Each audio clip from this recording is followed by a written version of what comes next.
Irmãos, primeiramente, boa noite a todos e a graça e a paz de nosso Senhor Jesus. A gente vai dar continuidade ao nosso estudo na série de Romanos. Como eu falei para vocês, Romanos é uma carta riquíssima e a cada dois versículos que a gente lê, a gente consegue ficar horas ali discutindo, tá?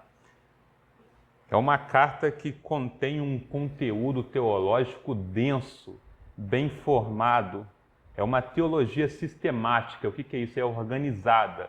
Apresenta queda, redenção e glorificação de Cristo perfeitamente descrito. Então, Paulo, ele se empenhou ali para fazer a carta aos Romanos e Deus o abençoou, Deus o capacitou ali que escreveu uma carta maravilhosa. E hoje nós falaremos sobre a singularidade do Evangelho. Alguém sabe o que é singularidade?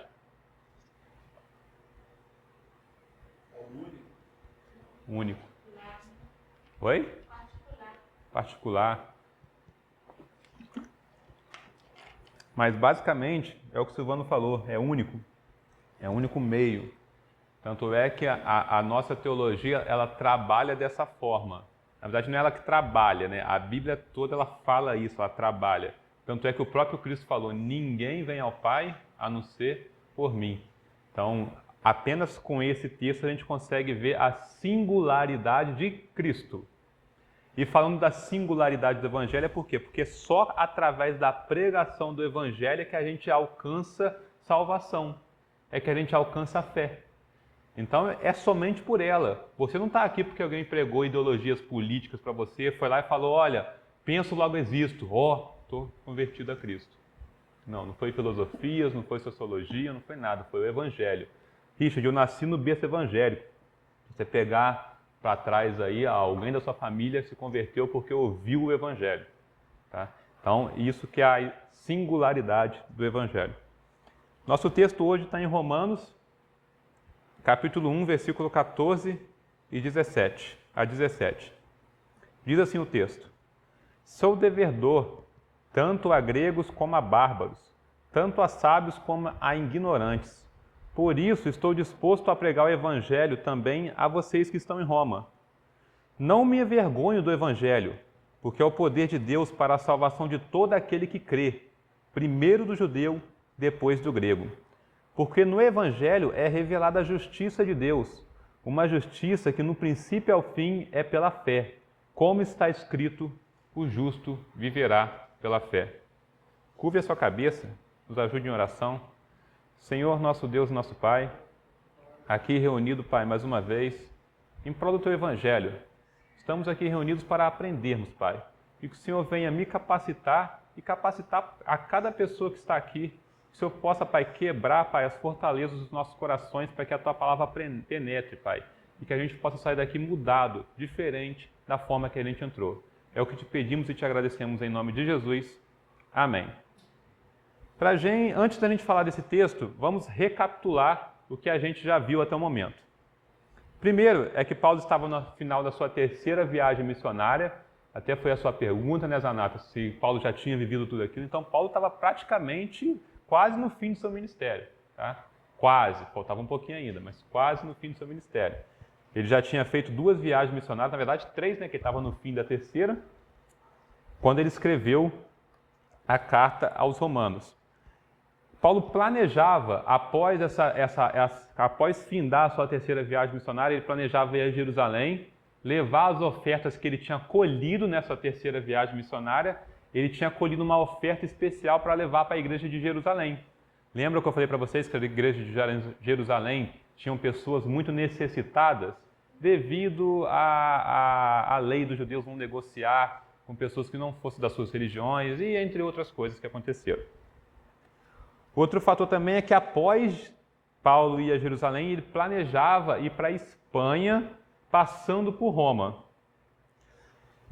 E Paulo sempre demonstrava seu profundo amor pela igreja de Roma, a ponto de se alegrar, orar e querer estar com ele. Então esse tema aqui foi o que a gente viu na semana passada, quando a gente viu lá o ao vivo. E eu até gostaria de citar novamente aqui uma frase do pastor Augusto Nicodemos. Ele falou assim: Paulo agradece todos os dias por uma igreja que ele não fundou, por ovelhas que não eram suas, um trabalho que ele não liderou e por frutos que ele não procurou. Então você vê que Paulo tinha um amor sincero pela igreja de Romanos, pela igreja de Roma. Ele não procurava ali vanglória, ele estava se alegrando por uma igreja que não era dele, ele não era pastor, ele não tinha nenhum mérito na igreja de Roma. E mesmo assim ele se alegrava, orava e queria estar com os irmãos ali. Então a gente viu isso na semana passada. Paulo também tinha planejado algo, ou seja, ele planejava depois de Jerusalém ir para Roma e depois de Roma ir para a Espanha. Só que a gente viu na semana passada que esses planos foram frustrados. Não frustrados, né? Mas não aconteceram da forma que ele planejou. Ele chega em Roma 2 anos após ele ter pisado em Jerusalém, porém preso. E depois ele ganha como se fosse uma prisão domiciliar, tá? E fica mais 2 anos em Roma até o decreto do imperador Nero sair e ele ser morto no chamado Circo de Roma, que é lá onde fica a Basílica de São Pedro, onde lá o Vaticano. Tá? O Pedro foi morto ali. Pedro e Paulo, porque os dois foram mortos no mesmo lugar. Então, Zanata, você que me perguntou, essa daí é um mapinha da 3ª viagem missionária que Paulo fez. Foi interessante que Paulo usou a Antioquia como base para enviar ele para as outras cidades ali. E vou te mostrar, esse aqui é o mapa do Império Romano completo, tá? Eu vou mostrar para vocês só algo. Ó. Paulo possivelmente estava aqui em Corinto, quando ele escreveu a carta aos Romanos. Depois de Corinto, ele ia subir um pouquinho ali para Acaia, ia passar na cidade novamente e depois ele ia lá para Jerusalém. Ó. Ali é Jerusalém. Roma ficava ali, aonde está apontado. Você vê que de Corinto a Roma ali era mais fácil para levar uma carta, por isso que eu acho que ele escolhe ali um local estratégico, né? E ali ele queria fazer com Roma a mesma coisa que ele fez com Antioquia. Você viu que Paulo partiu da Antioquia? Foi a Antioquia que enviou a ele, com recursos, orações. Ele queria fazer de Roma a mesma coisa que ele fez com Antioquia, que Roma enviasse ele para a Espanha. A Espanha ficava nessa região aqui, ó, onde as pessoas ainda tinham ouvido o Evangelho, falar do Evangelho. Então Paulo, ele basicamente fala dessa proposta, ele fala que ele gostaria de estar com os irmãos, mas que ele iria para a Espanha pregar o Evangelho. Outros fatores, Paulo não era conhecido em Roma, tá? Ele não era um homem conhecido em Roma, ele não fundou a igreja, né? E Roma era uma cidade muito grande, muito populosa, muito popular. Então ele não era muito conhecido em Roma. A igreja de Roma era formada por muitos judeus. Eu não sei se vocês lembram que no primeiro estudo a gente falou que possivelmente a igreja de Roma foi fundada por judeus prosélitos que residiam em Roma e foram na festa de Pentecostes e se converteram com a pregação de Pedro. Lá na festa de Pentecostes, em Atos 2, se eu não me engano, né? Tá a festa de Pentecostes. Aí eles retornam para Roma e fundam a igreja, é uma das hipóteses, tá? A fama de Paulo era de alguém que tinha abandonado o judaísmo e que pregava contra a lei mosaica. Como eu falei para vocês, o judaísmo ele pregava uma salvação que dependia de obras. O homem ele tinha que praticar boas obras para ser salvo, tá? E Paulo sempre estava combatendo esse pensamento. A gente viu aqui até no texto, a gente vai falar sobre isso, então não vou nem entrar muito aqui, senão eu já passo aqui tudo na introdução mesmo. Ele sabia que quando chegasse em Roma ele iria encontrar opositores. Se a igreja de Roma era formada por muitos judeus, logo os judeus não gostavam muito da cara de Paulo. Se os judeus acreditavam que era por obras, Paulo vem e fala, não, é pela graça. Ei, Paulo, o que você está pregando aí, irmão? Aí ele sabia que ele ia encontrar alguma oposição na igreja de Roma. E Paulo era odiado pelos judeus, tá? Paulo era considerado um traidor da sua religião. Todo mundo sabe aqui que Paulo era um fariseu, né? Ele era lá da tribo de Benjamim, um zeloso da lei. E enquanto ele estava indo perseguir um grupo de cristãos, ele no caminho de Damasco, Jesus Cristo aparece para ele e converte Paulo. E isso, para a igreja, para o judaísmo, foi um golpe fatal. Foi um escândalo. Um dos seus principais doutores ali, uma das pessoas mais zelosas, agora convertido ao cristianismo que ele tanto perseguia. Um homem que participou até da morte de Estevão, agora é um cristão. Há poucos dias atrás ele estava atacando pedra em Estevão e agora é um cristão. Então isso foi um escândalo muito grande para a comunidade judaica. Isso gerou um ódio muito grande acerca de Paulo. Tanto é que eu falei para vocês que quando Paulo pisa em Jerusalém, os judeus não perdem a oportunidade, vai lá e prende ele. Leva a acusação, ele prega contra a lei mosaica, ele prega com não sei quem, aí junta lá um grupo de fariseus, o outro de saduceus, e o circo está formado, tá? Para julgar Paulo. Então, essa é alguns pontos que a gente precisava entender e recapitular antes da gente iniciar o nosso estudo de hoje. A gente viu também que as pessoas falavam que Paulo pregava algo novo, né? Que essa salvação pela graça era algo novo, que isso não estava na lei, nos profetas. Então, Paulo ele elabora um argumento respondendo exatamente isso, mostrando que a Bíblia, que os profetas, que a lei mosaica falava dessa salvação pela graça. E no texto que a gente vai ler aqui hoje também, será introduzido, tá, a base, o tema principal da carta de Romanos, que é a salvação pela graça mediante a fé, que é o justo viverá pela fé. Então, é um texto, o texto que a gente leu hoje, ele está findando como se fosse um prefácio do livro, sabe? Uma introdução de um livro. Aí é onde, no próximo estudo, a gente vai entrar de fato no livro e é praticamente Paulo pegando esse argumento que ele fez até aqui agora e desembolando, explicando detalhe por detalhe. E ele começa bem direitinho, ele começa com queda, com a revelação de Deus, como que Deus revela, como que o homem caiu. Então, Paulo vai elaborar esse tema, vai fazer uma organização desse tema nesse livro a partir dos próximos versículos. Para a gente iniciar, versículo 14, diz assim: sou devedor tanto a gregos como a bárbaros, tanto a sábios como a ignorantes. Alguém sabe aqui quem que eram os bárbaros? Não? Os bárbaros era todo o povo que não falava grego.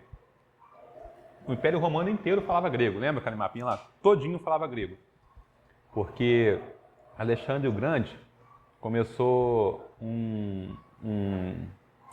uma política, podemos assim dizer, que chamava helenismo, que era a propagação da cultura grega. E junto com ela tinha a língua. Então, praticamente, a língua grega foi a primeira língua universal a ser falada, sabe, no Império. Então, é como se fosse o inglês hoje, era o grego ali. Só que não era o grego que é falado na Grécia hoje, era um grego koineu, uma língua morta, tá? Por isso que a gente tem tanta dificuldade em traduzir certas partes da Bíblia, porque a Bíblia foi escrita por 3 línguas mortas, tá? Aramaico, hebraico e grego koineu.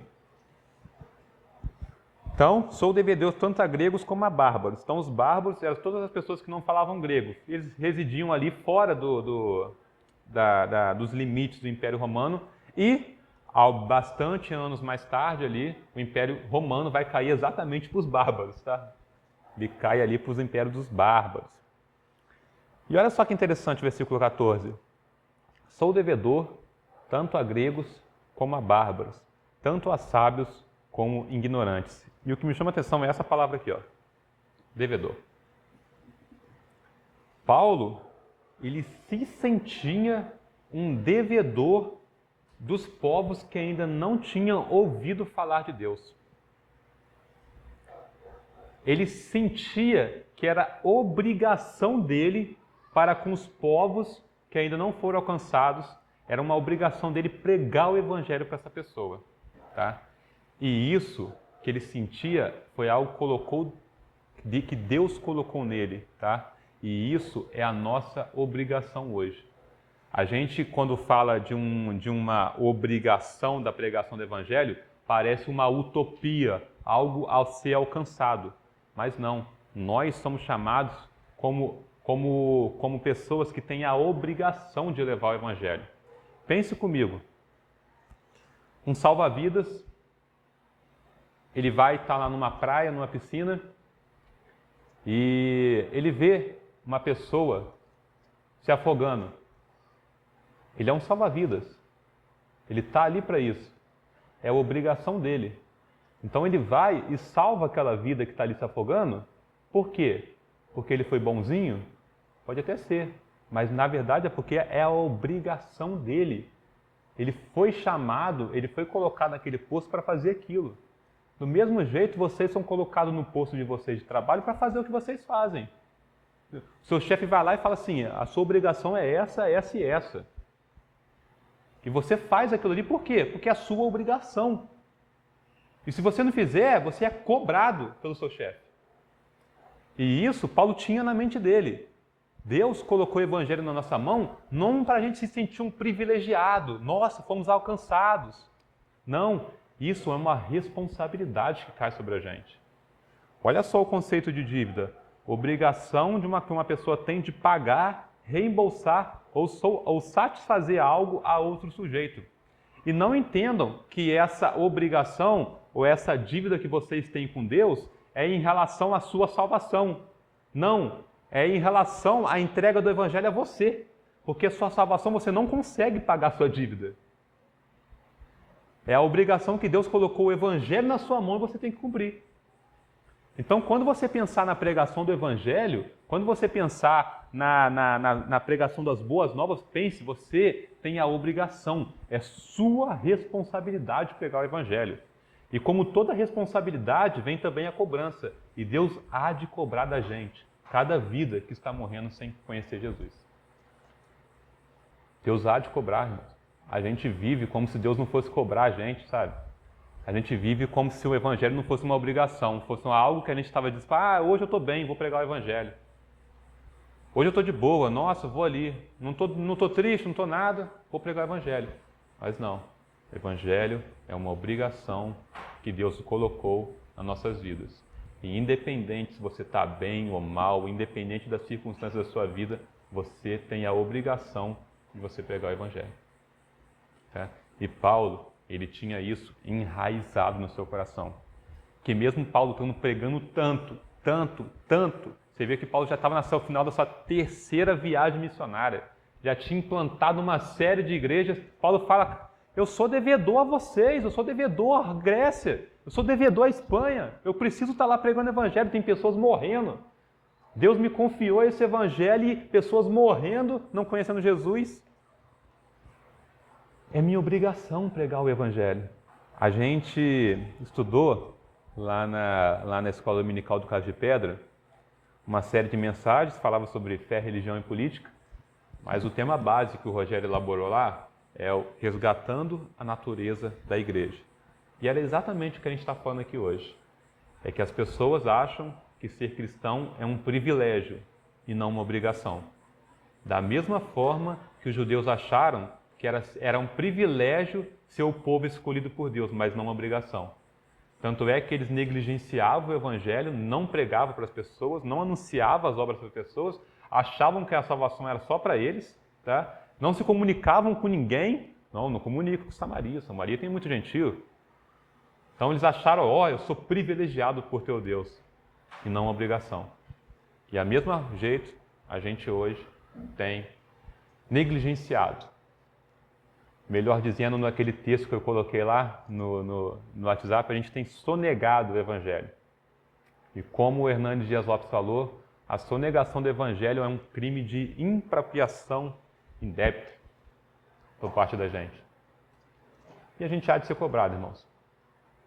Cada pessoa que passou pela nossa vida, que teve a oportunidade de ouvir o evangelho e que a gente não contou, a gente vai ser cobrado. Tá? Eu não estou aqui para falar para vocês que vocês não vão não, porque eu não posso mentir, eu não posso esconder, porque vocês vão. Cada pessoa que passou na minha vida que eu não preguei, eu vou ser cobrado diante de Deus. Por isso que é tão séria a nossa responsabilidade. Eu lembro que o pastor Paulo Júnior uma vez falou, a gente é como salva-vidas. As pessoas estão se afogando, a gente tem ali a boia para aquela pessoa salvar e a gente deixa ela morrer afogada. Imagine, vocês têm a palavra da salvação e uma onda de destruição vindo e você tem o poder de salvar aquela vida. Ou melhor, tenho a palavra que pode salvar aquela vida. E você não entrega e aquela pessoa morre. Será que vai ficar por isso mesmo? é um pensamento que a gente se recusa a fazer várias vezes, mas é algo que precisa ser dito. Então, Paulo, ele se sentia devedor, e nós somos devedores, tá? Das pessoas que estão lá fora e morrem diante dos seus próprios pecados sem ouvir de Cristo. Cada pessoa que está lá fora. Então, ao invés de você ver pessoas lá, que as pessoas são bêbados, merecem estar ali, pense que Deus há de requerer a vida daquele homem nas suas mãos. E pregue, ore, insista, jejue. Tá? Fico muito feliz com a irmã Vera quando ela vem aqui, traz os meninos aqui, fala, ó, fiquem em oração por elas, fiquem. É isso, irmãos, é isso. Olha esse texto de um teólogo, é o Charles Erdman. Ele fez também um comentário de Romanos e na página 26 diz assim: proclamar este evangelho em todo o mundo e a toda criatura não é questão de sentimento ou preferência, é obrigação moral, é dever santo. Olha esse texto de Paulo em 1 Coríntios 9, 16 e 17. Contudo, quando prego o evangelho, não posso mergulhar, pois me é imposta a necessidade de pregar. Ai de mim se não pregar o evangelho, porque se prego de livre vontade, tenho recompensa. Contudo, como prego por obrigação, estou simplesmente cumprindo uma incumbência a mim confiada. Ele pega e fala assim, até mesmo por eu pregar o evangelho, não tem mérito nenhum em mim. Por quê? Porque eu estou apenas cumprindo a minha incumbência. Não sei que quando seus pais já falou com vocês aí, não faz mais que sua obrigação, né? A famosa frase. É a gente quando prega o evangelho, mano. A gente não faz mais que a nossa obrigação. É o que Paulo está falando nesse texto. No versículo 15, ele vai aprofundar ainda mais esse conteúdo. Por isso, estou disposto a pregar o evangelho também a vocês que estão em Roma. Sabe algo interessante? Paulo estava sempre disposto a pregar o evangelho. E quem já leu o livro de Atos, e até mesmo as epístolas paulinas, sabe do que Paulo já passou. Do quanto de dificuldade Paulo já passou na vida. Do tanto de perseguições que Paulo passou. E mesmo assim, mesmo diante de qualquer circunstância, ele estava sempre pronto para pregar o evangelho. E ele fala que estou sempre disposto a pregar o evangelho. E ele orienta um de seus discipulados exatamente a fazer isso. Ele escreve para Timóteo em prisão, tá? Essa carta de 2 Timóteo foi escrita Paulo em prisão domiciliar. Pregue a palavra, esteja preparado a tempo e mesmo fora de tempo. Repreenda, corrija, exorte com toda a paciência e doutrina. Então Paulo, ele ainda exortava ali o seu discípulo a fazer a mesma coisa que ele. E para vocês não acharem que a gente está falando aqui que é algo que não aconteceu, olha esse texto aqui, em Atos 16, 29 e 32. Paulo, ele vê uma menina com espírito de adivinhação e a menina ali ficou importunando ele, acho que 3 dias, se eu não me engano. E Paulo, ele vai lá, ele fica com raiva e fala, olha, saia dela, espírito imundo. Aí o espírito sai da menina, só que o que acontece? Aquela menina gerava lucros para umas pessoas ali. Aí o que aquelas pessoas que ganhavam dinheiro em cima daquela menina fazem? Manda Paulo para a prisão. Aí a Bíblia vai falar que Paulo e Silas estavam na prisão à meia-noite e eles começaram a cantar e entoar hinos a Deus. Aí sobreveio um terremoto, abriu todos os cárceres da prisão. Só que sabe o que é interessante? Quando se abriu ali as grades, não foi para que eles fugissem, mas fosse para que eles ganhassem uma oportunidade para pregar. Deus fez aquilo exatamente para eles ganharem a oportunidade de pregar. E Paulo, percebendo isso, quando o carcereiro vê que todas as celas estão abertas, ele queria se matar, porque ele ia ser punido. Ele tinha deixado vários presos sair. Aí Paulo fala, olha, não faça isso. Não faça isso que estamos todos aqui. Aí a Bíblia vai falar que o carcereiro vem, ó, o carcereiro pediu luz, entrou correndo, trêmulo, prostrou-se diante de Paulo e Silas, então levou-os para fora e perguntou, senhores, o que eu devo fazer para ser salvo? E eles responderam: creia no Senhor Jesus e serão salvos você e os da sua casa. E pregaram a palavra de Deus a ele e a todos da sua casa. E se você continuar o texto aí, a Bíblia vai falar: e foi salvo ele e toda a sua casa. Então Paulo, numa prisão, já tinha sofrido violência ali por parte dos policiais, dos guardas romanos, e mesmo assim ele estava disposto a pregar o evangelho, em plena madrugada, em pleno cansaço, em plena prisão. E aí? É uma disposição ou não é? Depois de tanto, e a gente acha que essa é a primeira perseguição de Paulo, mas não é. Não é. Depois eu vou mandar um videozinho curto do Hernandes Dias Lopes, dele falando do sofrimento de Paulo, você vê. Deus levou a sério quando falou para Ananias: olha, eu vou mostrar para ele o quanto ele deve padecer pelo meu nome. Deus fez Paulo padecer muito pelo nome.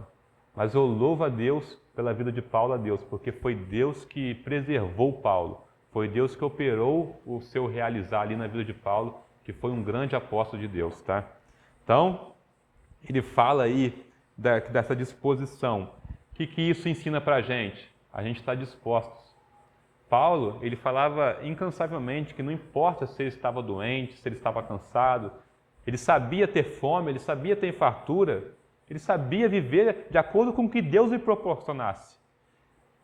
E essa confiança em Deus, foi o que a gente falou aqui no domingo, essa confiança em Deus proporciona para a gente uma fé inabalável. Por quê? Porque a gente está confiante em Deus. E Deus não pode ser abalável. Logo, essa fé também fica inabalável. Então, independente do que você fica passando, independente da circunstância, independente do problema, apesar de você ficar triste ou apesar de você ocorrer um sentimento, você fica firme diante de Deus. E Paulo tinha isso no coração, não importava o que ele estava passando. O importante era pregar o evangelho, era pregar o reino de Deus, era levar a palavra de Deus. Mesmo diante de tantas dificuldades, de tantos problemas, de tanta coisa que Paulo passou, e Paulo planejando de pregar mais. Para as pessoas que não queriam ouvir muitas vezes, Paulo foi pregar em Atenas, em Éfeso, perdão. E Éfeso era dominado pela deusa Diana, tá? Das pessoas ali que adoravam a deusa Diana. A Bíblia vai falar que eles levam Paulo ali para um local onde acontecia debates e julgamentos, e quando Paulo abre a boca para se defender, eles ficam falando por mais de 1 hora. Grande é a Diana dos Efésios. Quase 1 hora provocando Paulo dessa forma. Quase não, mais de 1 hora, se não me engano, a Bíblia fala. Então Paulo passa por muitas dificuldades, Paulo tem muita oposição. E ele não deixava abalar por nenhuma dessa oposição. Ele permanecia firme. Por quê? Porque ele tinha a obrigação de pregar o Evangelho e que ele estava sempre disposto a pregar o Evangelho. Alguém tem alguma pergunta, alguma dúvida? Algo que queira colocar? Pode falar.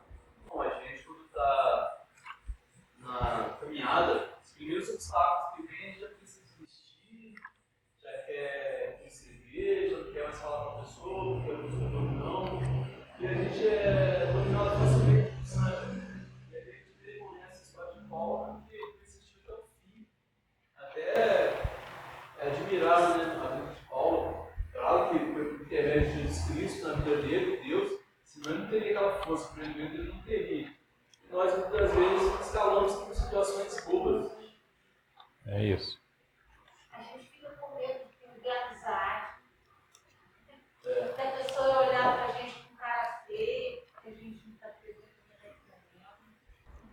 Gente, então, isso que vocês falaram aqui é a mais pura verdade nossa. A gente, quando é submetido a uma coisa pífia, insignificante, é como se fosse uma cosquinha. A gente já desanima, já, nossa mãe, Deus, é assim que você vai tratar seu servo? Algumas pessoas ousam até falar com Deus como se não fosse uma pessoa mesmo. Então, é algo que a gente tem que meditar. A gente procurar uma vida de oração e leitura bíblica a ponto de a gente não se importar com o que aconteça. Por quê? Porque a nossa esperança não está aqui. Se a sua esperança não está aqui, não independe o que aconteça aqui com você. Entendeu? Você pode ficar triste, você pode ficar abalado de alguma forma, mas Deus vai te sustentar. Assim como sustentou Paulo. É o mesmo Deus, irmãos. Paulo era uma pessoa como eu e você, e foi Deus que sustentou ele. Deus também pode nos sustentar. Né? Tem um ponto também, que essa questão que você está falando, é que você acha que a gente passasse 10% que esses homens passaram, a gente já tinha desistido do Evangelho. Né? A gente não passa nem 10% que esses homens passaram, que os missionários que estão no campo missionário hoje, em países perseguidos, passam para falar do Evangelho, para levar a muitos lugares que ainda tem lugares que não conhecem, né? Pessoas que não conhecem o Evangelho. E refletindo sobre isso, às vezes a gente quer falar do Evangelho, mas a partir do momento que o Evangelho começa a confrontar a nossa vida, né, sai da nossa zona de conforto, a gente já não quer mais. Até onde a gente não está nos incomodando, não está, né, aí na nossa zona de conforto, a gente vai. Mas quando as coisas vão apertar, as dificuldades vão chegar através do que a gente se propõe a falar do Evangelho, a gente não quer continuar. A gente vai até certo ponto, só que é confortável pra gente. E Deus quer muito mais da gente. Deus não quer que a gente fique acomodado com o que a gente está vivendo. Ele quer muito mais. Porque é muita gente realmente que está perdido. Né? Muita gente. No versículo 16, Paulo vai... Agora, esses dois versículos, tá? O versículo 16 e o versículo 17, é aquilo que eu falei para vocês que é a base do livro de Romanos, tá? É a base pela qual Paulo irá fazer toda o estudo teológico que ele coloca em Romanos, tá? Então, começando no versículo 16, ele diz assim: não me envergonho do Evangelho, porque é o poder de Deus para a salvação de todo aquele que crê, primeiro do judeu, depois do grego. Não me envergonho do Evangelho. Será que as pessoas se envergonhavam naquela época do Evangelho? E se envergonhavam por qual motivo? Vocês acham que eles se envergonhavam naquela época? Não estou falando hoje ainda. Sim? Por que vocês acham? Né? Mas por quais motivos que vocês acham? A repreensão, de comprar as coisas, famílias, tipo assim, marido não se convertia, a esposa largava, o time que poderia se largaria, ele estava vivendo a religião deles, da época, não sei. E é por isso, repreensões. Sim, isso tudo aí que você falou é verdade? Pode falar, Donato. Eu acho assim que naquela época não se envergonhava, mas dependendo da região que eles fossem pregar o Evangelho, eles pregariam com toda a coragem que Deus, né, enviou para eles. Mas certamente, às vezes, dentro deles, eles tinha um temorzinho, né? Um certo, né? Sim. Um certo cisma, né? Sim. E essa repressão, o rejeitamento de muitas áreas foram rejeitadas, né? Sim. Tirava um confronto, né? Com certeza. Quer dizer, a religião que eles pregaram, né? Ou pregar ou ser preso. Está tudo nada. Exatamente. Inclusive Roma, que Roma estava... Os cristãos não podiam estar ali. Na verdade, os judeus não podiam estar ali. Cláudio tinha expulsado todos os judeus ali de Roma. Mais alguém quer falar algum motivo que acha? Acho que também o sentido de me envergonhar ali era no sentido de não ter um fundamento do que estava falando. Ou seja, assim, eu não me envergonho do Evangelho, porque pessoas que pregavam o Evangelho não negligenciavam ele. E eram confrontadas, eram desmascaradas. Tipo, nesse sentido também que eles fizeram. Sim. Mais alguém? Gente, as pessoas, alguns cristãos se envergonhavam mesmo de pregar o Evangelho naquela época. E a vergonha aqui é no sentido literal mesmo. Por quê? Vou explicar para vocês por quê. Alguns fatores. Roma era uma cidade altiva. O que isso quer dizer? Uma cidade soberba. Por que ela era uma cidade soberba? Ela era a capital do poderoso Império Romano. Se vocês forem lá e conversar com um carioca, por exemplo, que o Rio de Janeiro é a capital aqui do Rio, você vê que ele já te olha já meio, cara lá do interior. As pessoas têm esse natural de se achar superior porque mora nas capitais, sabe? Agora você imagina a pessoa morando na capital do poderoso Império Romano. As pessoas que estavam ali já tinham uma certa soberba. Outro ponto é que os romanos não cultivavam nenhuma afeição pelos judeus. Não tinha afeição nenhuma pelos judeus. Tá? Os romanos desprezavam mesmo os judeus, assim como os judeus desprezavam os romanos, tanto faz, tanto fez. Era um olhando por cima do outro.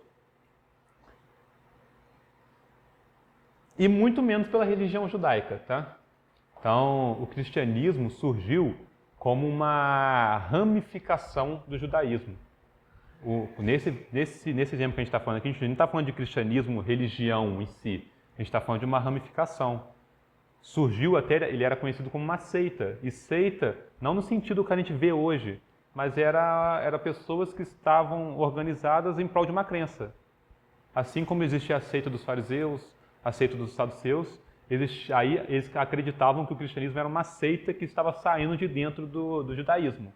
Eu até falei para vocês já o nome dos cristãos, o nome do cristianismo no primeiro século ali era a seita dos nazarenos, que chamavam, porque Jesus veio de Nazaré. E o evangelho era identificado com um carpinteiro judeu que foi crucificado, que nasceu lá em Nazaré, uma cidade desprezada até mesmo pelos judeus. Aí tu vai lá na cidade, tá?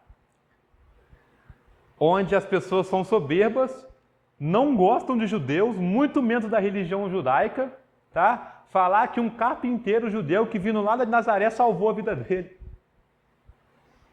As pessoas tinham vergonha de falar isso. Fora que a crucificação era o meio mais humilhante de morte da época. E outro ponto é que os cristãos não eram da classe alta, tá? As pessoas que estavam se convertendo ali, dificilmente eram pessoas da classe alta, eram pessoas da classe mais pobre, até mesmo escravos. Muitos escravos se convertiam ao cristianismo. Então o cristianismo estava ali relacionado à galera que estava ali mesmo no fundão ali de Roma. Era a parte pobre mesmo de Roma. E isso gerou um desprezo pelo cristianismo. E as pessoas, elas tinham realmente vergonha até, algumas, de pregar o evangelho diante disso. Só que Paulo, ele sabia quem era Cristo. Paulo, ele não se importava se a pessoa morava em Roma, se ela era soberba, se ela era da mais alta classe social, se ela acreditava ou não, ou se ela gostava ou não dos judeus. Ele estava disposto a pregar o evangelho. E ele fala com convicção: eu não me envergonho do evangelho. Eu prego o evangelho tranquilamente em Roma. Se me colocar lá no palácio do imperador, eu prego o evangelho para o imperador. Ele não se importava. Você sabe por que Paulo não se importava com isso? Porque Paulo sabia quem era Cristo. Tá? Porque Cristo não era apenas um simples judeu carpinteiro. Cristo é o Rei dos Reis, o Criador dos céus e da terra. Eles não estavam falando ali com qualquer pessoa, eles estavam falando com um homem, com Deus, que levanta e rebaixa impérios. Com um homem que levantou Nabucodonosor e rebaixou ele. Com um homem que levantou o Império Medo-Persa e rebaixou. Com um homem que levantou o Império Grego e rebaixou. Era ele, era Cristo, 100% homem, 100% Deus. É o Senhor que reina para sempre e sempre. Que o seu reinado não acaba. Não existe um ponto da eternidade onde o Cristo não reine. Não existe nenhum pontinho, nenhuma vírgula. Cristo, ele reina pela eternidade. E Paulo, ele tinha essa convicção, então ele não se importava quem eram os romanos. Ele estava ali, e mesmo diante desse sentimento de oposição, ele falava: olha, eu sou devedor dessa galera, eu tenho que pregar. Eu tenho que pregar. Outro ponto interessante é que Paulo vai falar: porque é o poder de Deus para a salvação de todo aquele que crê, primeiro do judeu, depois dos gregos. as pessoas sempre associam um poder de Deus com movimentos, com milagres, com algumas ações. Só que o poder de Deus revelado para a gente é o próprio Evangelho. Paulo vai falar, ele é o poder de Deus. Esse poder, esse Evangelho é capaz de libertar qualquer pessoa das suas prisões. Qualquer pessoa pode ser salva de acordo com a vontade de Deus. O Evangelho, ele é universal em alcance. O que quer dizer? Que o Evangelho pode ser pregado a qualquer pessoa, independente do que ela fez. Se alguém pregasse para Hitler e Hitler se convertesse, se Deus convertesse, ele estaria lá no céu. Independente do que ele fez. Difícil dizer isso, né? A gente tem um senso de justiça, né? Só que o mesmo pecado que Hitler fez, que é desobediência a Deus, a gente também comete. E se não houvesse misericórdia para Hitler, para tantas pessoas que foram más, também não haveria para a gente. Então, quando vocês olharem uma pessoa, não julguem. Porque todas podem ser alcançadas por Deus, independente do que fez. Independente. Por isso que eu já falei várias e várias vezes aqui com vocês aqui, sobre para vocês tomarem cuidado com certas ideologias que pregam aí, que comemoram morte de pessoas, independente de quem seja. Independente de quem seja. Quando você comemora uma morte de um bandido, de um ladrão, você está comemorando, batendo palma porque o pecado está fazendo na vida dele. Aí você vai lá, você pode falar até assim, né? Fala, parabéns, pecado, pelo que você fez na vida dele. Por isso que a gente tem que tomar cuidado com as ideologias que a gente segue. É o poder de Deus para a salvação. E é nesse poder que a gente coloca as nossas esperanças para pregarmos o Evangelho. Porque não é as nossas palavras que salvam as pessoas, é o Evangelho. Por isso que a gente pode sair confiante para pregar o Evangelho. Porque se uma pessoa não se converteu ali, é porque Deus não quis. Porque não sou eu que convenço o homem. Quem convence o homem é o Espírito Santo. O meu papel é pregar. Lembra que eu falei para vocês? Nosso papel é regar e plantar. Crescimento é Deus. Isso que a gente tem que colocar como nossa esperança. E nenhum poder na terra é capaz de salvar um homem, somente o Evangelho. E aqui que está a singularidade do Evangelho. Como eu falei para vocês aqui, não adianta vocês quererem para uma pessoa pregar filosofia para ela, pregar ideologias políticas, tá? Não adianta, não adianta.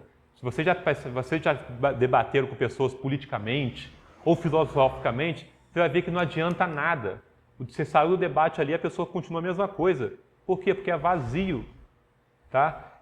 E o que eu vejo mais nos dias de hoje é pessoas tentando sanar imoralidade das pessoas com pregações ideológicas. O que eu estou querendo dizer com isso? Vou dar um exemplo. Uma pessoa, por exemplo, ela comete crimes, assassinatos. Aí qual que é a solução para isso? A gente uma ideologia. Só que vocês já pararam que isso é imoralidade? O que é imoralidade? É tudo que atente contra a moral de Deus, contra a lei de Deus. E toda a imoralidade, ela só pode ser sanada com a pregação do Evangelho. Então não adianta você querer pregar qualquer coisa a qualquer pessoa, seja filosófico, sociólogo, qualquer. Isso vai ser vazio a sua pregação. Então, ao invés de vocês procurarem a pregar essas coisas, pregue o Evangelho. Não percam tempo, irmãos, com ideologias políticas, não percam tempo com filosofias, tá? Não estou falando para vocês que vocês não podem estudar, que vocês não podem aprender disso, mas não tente sanar a imoralidade das pessoas com isso, porque não dá. O Evangelho é singular. O que isso quer dizer? Que é somente pelo Evangelho que essas pessoas podem ser salvas. Por quê? Porque o Evangelho, o conteúdo do Evangelho é Cristo. E é somente por Cristo. Cristo é o único caminho que as pessoas podem ser salvas.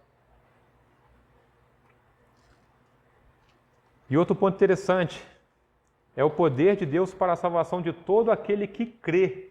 Primeiro do judeu, depois do grego. Existe um pensamento teológico que fala que todas as pessoas serão salvas, tá? Todas as pessoas serão salvas. Só que a Bíblia, ela é muito clara. Ela fala que a salvação é para todo aquele que crê. Tanto é que o próprio texto de João 3,16 vai falar isso.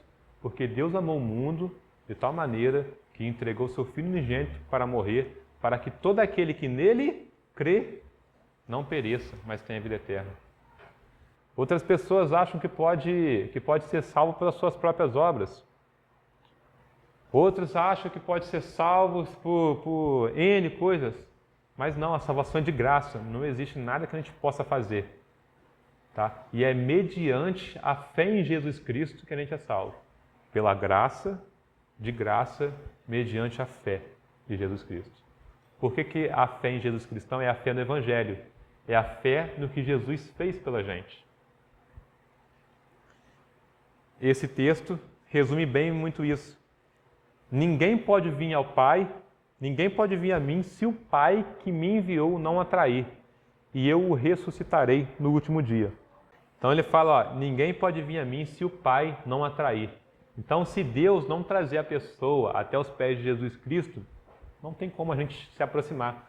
Por isso que eu falo para vocês, o conceito de religião está errado, que é o homem tentando alcançar Deus. Mas, na verdade, Deus é o que alcançou o homem. É Deus que atraiu, é Deus pega, atrai, te leva até Jesus, te dá a fé. Porque senão você olha só o quanto que Deus teve que fazer para você ser salvo. E mesmo assim ele fez. E o último versículo, que é a base do livro de Romanos, é o versículo que Lutero ganhou um novo entendimento sobre a sua salvação, que homens leram e mudaram sua vida. Porque no Evangelho é revelada a justiça de Deus. Uma justiça que no princípio, ao fim, é pela fé. Como está escrito, o justo viverá pela fé. No Evangelho é revelada a justiça de Deus. Por que é revelada a justiça de Deus? Pense, irmãos, a gente pecou, né? O próprio Romanos vai falar isso, porque todos pecaram e destituídos estão da glória de Deus. Então o pecado ocasionou na separação entre Deus e o homem. Então todos nós pecamos e a Bíblia vai falar que o salário do pecado é a morte, né? Então todos nós merecíamos morrer condenados, porque a gente pecou diante de Deus. Lembra? Então isso revela que tem que ter uma justiça de Deus para a gente. E essa justiça seria revelada através de condenação eterna. Correto? É o que a gente estava caminhando para isso. Só que Paulo vai falar que essa justiça de Deus, ela é revelada no Evangelho. Por quê? Alguém abre para mim, todo mundo está com Bíblia? Quem está com Bíblia? Abre em Isaías 53:6 para mim. E pode ler quem achar.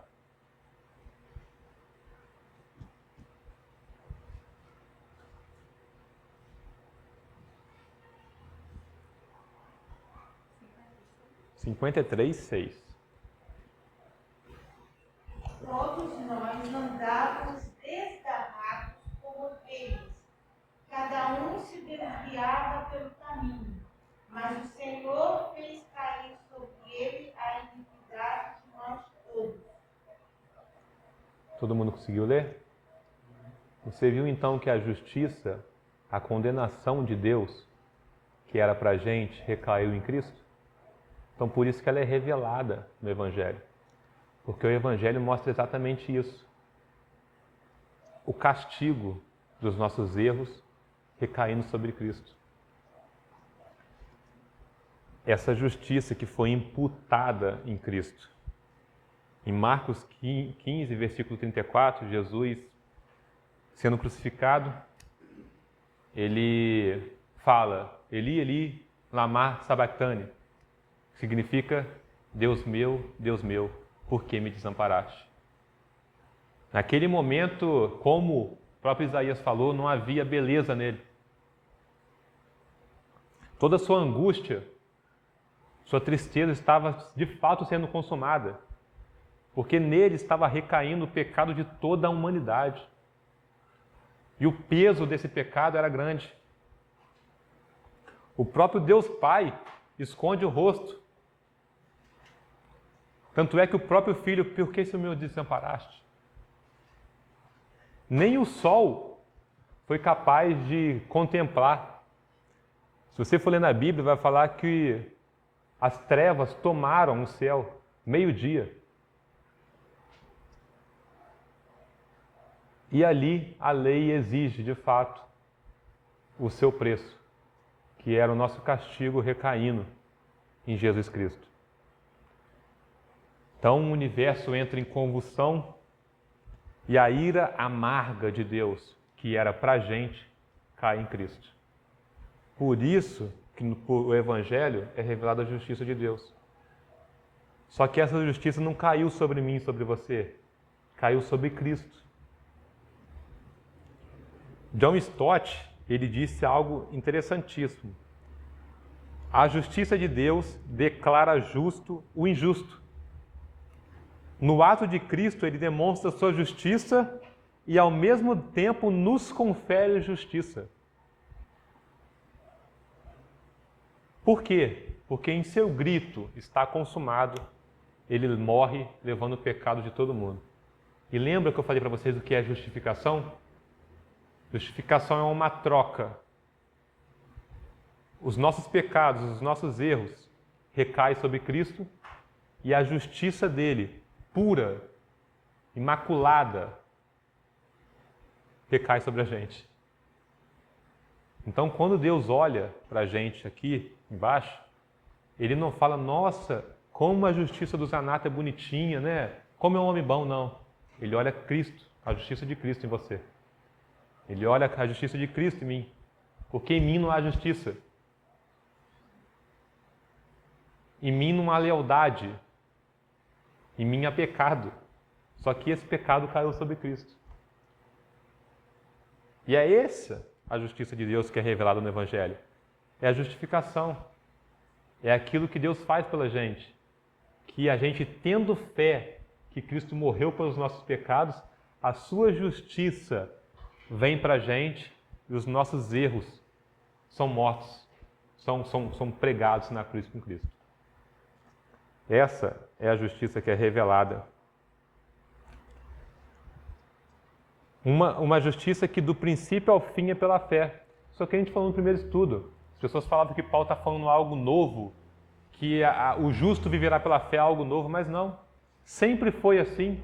Eu falei para vocês aqui no versículo, se não me engano está em Gênesis 15, que fala, e Abraão creu, e isso lhe foi imputado como justiça. Então não foi o fato de Abraão ter saído do meio da parentela dele, não foi o fato de Abraão ter feito N coisas para Deus, foi o fato de Abraão crer que ele alcançou a justiça de Deus. E essa frase, o justo viverá pela fé, ela é dita pelo próprio Deus em resposta ao profeta Abacuque, em Abacuque 2:4. Foi o próprio Deus no Velho Testamento. Então não é algo novo. Como que as pessoas eram salvas no Antigo Testamento? Na mesma forma, na fé, na esperança da vinda do Messias. Como que nós somos salvos hoje? Na fé, na consumação do ato de Cristo. Então é por isso que nós alcançamos justiça e é assim que a justiça de Deus é revelada. É uma justiça que foi nos dada por graça através do sacrifício de Cristo. E o justo viverá pela fé. Esse é o tema do nosso texto, que a gente vai falar aí com bastante profundidade nos próximos textos. Para refletir e praticar, irmãos, para a gente terminar. Somos devedores do Evangelho. É nossa obrigação pregá-lo. Irmãos, coloque isso na mente de vocês para exercitar. Que o Evangelho não é algo que você prega quando te dá na sua telha. É uma obrigação sua pregar o Evangelho. E como toda obrigação, você será cobrado se você não pregar. Marcos 16:15 diz, ide pregar o Evangelho. Você vai se você puder, você vai se você tiver tempo. Ide, é uma ordem, né? É isso aí, a pregação, é a grande comissão. É isso. Precisamos estar sempre dispostos a pregar o Evangelho de Deus. Esteja sempre disposto, irmãos. Não deixa com que nada abate você e às vezes aparece uma oportunidade e você fala, hoje eu não estou bem para pregar o Evangelho. Já vi tantas pessoas falando isso. Uma vez a gente ia lá no Antares, o Daniel contou de um jovem que o pai dele não deixou ele ir porque falava que ele não estava preparado para pregar o Evangelho. Na verdade, ninguém está preparado para pregar o Evangelho. Por isso que Cristo veio. Porque ninguém está preparado. Então a gente tem que estar sempre disposto. E infelizmente, a gente coloca isso no nosso coração, essa indisponibilidade e meios para a gente justificar que a gente não pregou para uma pessoa. A gente tenta justificar para a gente mesmo. Eu não preguei para aquela pessoa que eu estou assim. E inventa vários e vários outros desculpas. Só que você pode se encontrar a justiça diante de você aí. Você pode se sentir bem diante de você. Só que você vai ser cobrado diante de Deus disso. Temos nos envergonhado do Evangelho por ele não ser atrativo ou receptivo pelas pessoas? Da mesma forma que as pessoas lá no século I se envergonhavam do Evangelho, sabe o que começou a acontecer? Eles começaram a pregar algo atrativo, tá? Os judeus, por exemplo, como acreditavam na libertinagem, eles começaram a pregar o Evangelho que também dependia de obras. E Paulo vai combater várias vezes esse Evangelho. Por quê? Porque as pessoas falavam, você precisa se circuncidar para ser salvo. Você precisa fazer isso, você precisa guardar a lei judaica. Então, para o Evangelho se tornar atrativo para o judaísmo, eles começaram a falar isso. Outro ponto é que para o Evangelho se tornar atrativo para os gregos, o grego ele tinha uma forma de crença no dualismo. O que é o dualismo? Imagine isso aqui. Isso aqui é uma imagem imperfeita da ideia que existe num plano ideológico, num plano que é o ideal. Tá? Então, isso aqui é uma imagem perfeita. Logo, existe uma imagem perfeita em outro plano. Então, para um grego, Cristo não podia ser perfeito, porque ele estava nesse mundo, no mundo do concreto. Aí o que acontece? Nasce uma das maiores seitas que o Evangelho já viu, que é o gnosticismo, que era a mistura do Evangelho com o dualismo grego. Sabe o que é isso? As pessoas tentando tornar atrativos o Evangelho. Por vergonha, ou às vezes por covardia de pregar o Evangelho, ou apenas mesmo por oportunidade e outros fatores. Analisa hoje. Você vê isso? Pessoas tornando atrativos o Evangelho? Por não querer pregar ele verdadeiro? Será que nós temos igrejas pregando um Evangelho atrativo aí? Onde prega a prosperidade? Onde prega o bem-estar da pessoa? Onde o centro do Evangelho é curas? É bênçãos, é milagres. Essas pessoas que pregam tal evangelho, ou elas se envergonham do evangelho, ou elas são covardes, ou elas são oportunistas. Ou elas são as três até. E é por isso que a gente não pode se envergonhar do evangelho, é pregar o evangelho que é falado na Bíblia. Por isso que a gente está aqui falando, olha, que é sua obrigação pregar o evangelho. Era muito mais fácil falar, olha, você prega o evangelho aí, mas se você não pregar, tranquilo. Você enche igreja falando dessas coisas. Você enche igreja. Mas, irmãos, a gente está aqui hoje porque a gente não se envergonha do evangelho verdadeiro. Eu prego o evangelho verdadeiro porque eu não me envergonho dele. E eu sinto um enorme peso que se eu pregasse algo desse tipo aí, o peso de ser cobrado pelo Criador do mundo. Então é por isso que a gente tem que pregar o Evangelho. Não ficar tentando maquiar, não tentar colocar ele, conformar com uma coisa bonitinha. O Evangelho ele é perfeito. Ele não precisa ser embebelado. Ele é o poder de Deus. O Evangelho pregado é o poder de Deus para a salvação do pecador. E lembre-se, o sacrifício de Cristo é suficiente para te livrar da condenação do pecado. Então, às vezes, você comete um pecado você comete um erro e fica com aquela consciência de indignidade, tá? Essa consciência, você tem que se livrar dela, porque Cristo já morreu pelos seus pecados. E entenda, essa consciência de indignidade é diferente de arrependimento. Porque o arrependimento, você se arrepende e pede perdão a Deus, mas você ainda consegue se ver dentro da igreja. Por quê? Porque Cristo morreu pelos seus pecados. Agora a indignidade tem arrancado pessoas da igreja. Por quê? Porque elas não conseguem se sustentar com suas próprias obras. E elas ficam mal.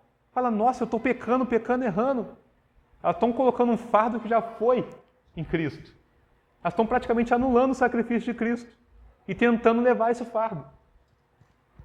Elas ficam pesadas e acabam saindo da igreja. Então lembre-se, o Evangelho é suficiente, ele foi suficiente. A fé que você tem a Deus é mediante a ela que você é salvo, mas você é salvo puramente pela graça de Deus. Amém? Vamos ficar de pé para a gente fazer essa oração final. Alguém tem alguma pergunta, alguma dúvida, alguma colocação? Não? Oremos. Senhor, nosso Deus e nosso Pai, te louvamos, te agradecemos e te engrandecemos neste lugar, Senhor, porque o Senhor tem colocado nos nossos corações o Teu Evangelho verdadeiro e a vontade e a fome por Ele. Aqui, Pai, está pessoas que estão aqui dispostas a ouvir Ele, que não se colocaram no seu coração maquiar o Evangelho ou ouvir sobre falsos evangelhos, pseudo-evangelhos, mas pessoas, Pai, que estão aqui para ouvir o Teu Evangelho verdadeiro, aquele que contrai o nosso coração, que deixa a gente incomodado, Senhor, a ponto de provocar mudanças em nosso ser.